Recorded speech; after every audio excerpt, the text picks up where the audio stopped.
Logos kiss 2024 വീഡിയോയിൽ ഇന്നുള്ളത് പ്രഭാഷകൻ 34 മുതൽ 40 വരെയുള്ള ഭാഗങ്ങളിലെ ചോദ്യോത്തരങ്ങളാണ്. ചോദ്യം 1. നിഴലിനെ പിടിക്കുന്നവനെ പോലെയും കാറ്റിനെ അനുധാവനം ചെയ്യുന്നവനെ പോലെയും ആയിരിക്കുന്നത് ആര്? ഉത്തരം സ്വപ്നങ്ങളെ ആശ്രയിക്കുന്നവൻ. ചോദ്യം 2. അത്യുന്നതൻ പ്രസാദിക്കാത്തത് ആരുടെ ബലികളിൽ ആണ്? ഉത്തരം ദൈവഭക്തി ഇല്ലാത്തവൻ്റെ. ചോദ്യം 3. ആരാണ് അയൽക്കാരനെ കൊല്ലുന്നത്?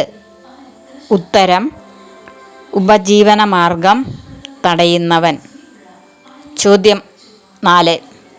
ആരാണ് കൃതജ്ഞതാബലി അർപ്പിക്കുന്നത്? ഉത്തരം ഭിക്ഷ കൊടുക്കുന്നവൻ. ചോദ്യം 5. ആരുടെ പരാതികളാണ് അവഗണിക്കാത്തത്? ഉത്തരം വിധവയുടെ. ചോദ്യം 6.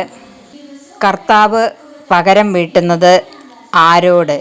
ഉത്തരം ജനതകളോട്. ചോദ്യം 7. ആർക്കെതിരെയാണ് കരമുയർത്തേണ്ടത്? ഉത്തരം അന്യജനതകൾക്കെതിരെ. ചോദ്യം 8. അവിടുത്തെ വിശ്രമ സങ്കേതം? ഉത്തരം ജെറുസലേം. ചോദ്യം 9. പുരുഷനെ സന്തുഷ്ടനാക്കുന്നത് എന്ത്? ഉത്തരം സ്ത്രീയുടെ സൗന്ദര്യം. ചോദ്യം 10. സ്നേഹിതൻ ശത്രുവായി മാറുന്നത് എന്ത്? ഉത്തരം മരണതുല്യമായ ദുഃഖം. ചോദ്യം 11. സത്യമാർഗത്തിൽ നിന്നെ നയിക്കുന്നതിന് പ്രാർത്ഥിക്കുക ആരോട്? ഉത്തരം അത്യുന്നതനോട്. ചോദ്യം 12. ആരുടെ ദിനങ്ങളാണ് സംഖ്യാതീതം? ഉത്തരം ഇസ്രായേലിൻ്റെ. ചോദ്യം 13. സിദ്ധികൾ ഉപയോഗിച്ച് മിശ്രിതം ഉണ്ടാക്കുന്നത് ആര്? ഉത്തരം ഔഷധ നിർമ്മാതാവ്. ചോദ്യം 14. സൃഷ്ടാവിൻ്റെ മുമ്പിൽ പാപം ചെയ്യുന്നവന് തേടേണ്ടി വരുന്നത് എന്ത്? ഉത്തരം വൈദ്യസഹായം. ചോദ്യം 15. കുശവൻ്റെ പ്രയത്നം നിർണയിക്കുന്നത് എങ്ങനെ? ഉത്തരം എണ്ണം നോക്കിയാണ് അവൻ്റെ പ്രയത്നം നിർണയിക്കുന്നത്. ചോദ്യം 16. അത്യുന്നതൻ്റെ നിയമങ്ങൾ പഠിക്കുന്നതിൽ താൽപ്പര്യമുള്ളവൻ എന്തിലാണ് ഔത്സുക്യം പ്രദർശിപ്പിക്കുന്നത്? ഉത്തരം പ്രവചനങ്ങളിൽ.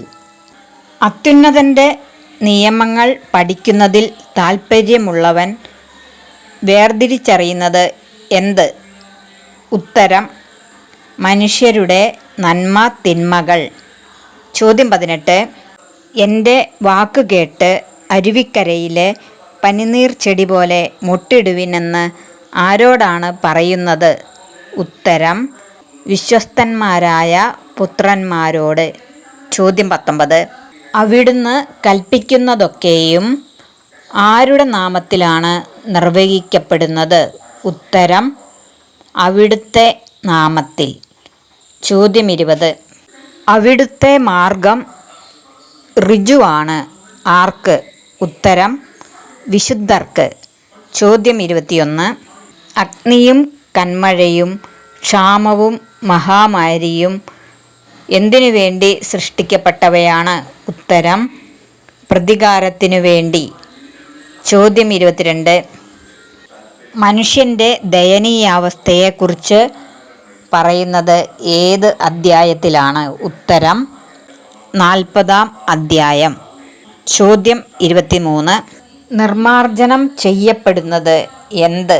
ഉത്തരം കൈക്കൂലിയും അനീതിയും. ചോദ്യം 24. ജീവിതം മധുരമായിട്ടുള്ളത് ആർക്ക്? ഉത്തരം സ്വാശ്രയശീലനും അധ്വാനപ്രിയനും. ചോദ്യം 25. ധനവും ബലവും ഉത്തേജിപ്പിക്കുന്നത് എന്ത്? ഉത്തരം ഹൃദയത്തെ. വീണ്ടും കൂടുതൽ ചോദ്യങ്ങളുമായി അടുത്ത വീഡിയോകളിൽ നമുക്ക് കാണാം. എല്ലാവർക്കും നന്ദി.